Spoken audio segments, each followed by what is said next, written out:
One of the most extraordinary pictorial works in the Diker collection is this painting by Minakanjo Lakota artist Standing Bear. It was done around 1920.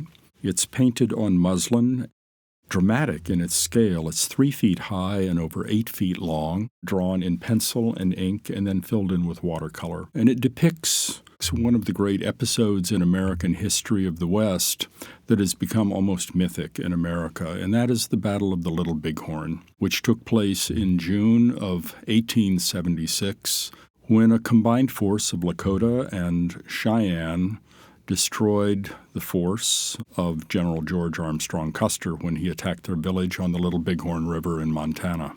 This is one of 5 paintings that Standing Bear did portraying this particular event. He participated in the Battle of the Little Bighorn when he was 16 years of age, so he grew up within the traditional nomadic culture of Plains people and came to the Pine Ridge Reservation with Crazy Horse when Crazy Horse's band surrendered in 1877. And from that time, he, as well as his people and family, moved into the realities of reservation life. Although the painting presents this battle as one grand event, it's actually a piecing together of different episodes that happened over probably about a 45-minute period of time. And these episodes have all been verified. We see a group of cavalry horses that are being driven off, leaving the soldiers on foot to finish the battle.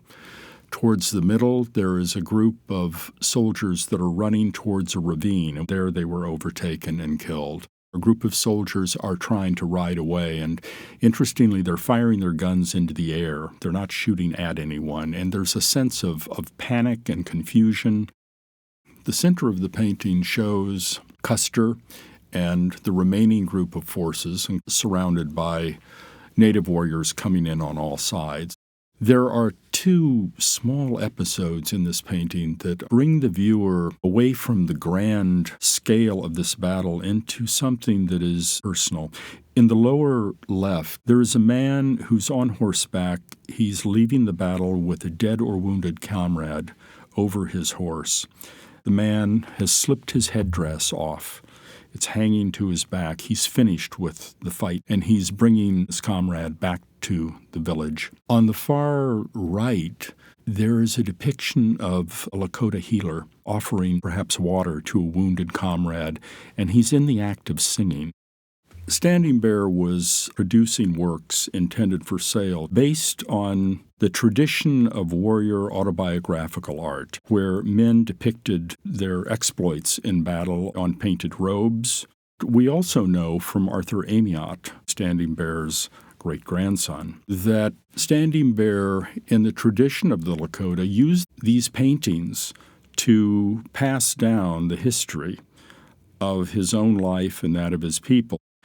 And Arthur talks about hearing Standing Bear working on these muslins at the kitchen table with former warrior comrades in the room to help him with details, and young people in the room as well, hearing about what it had been like to be there.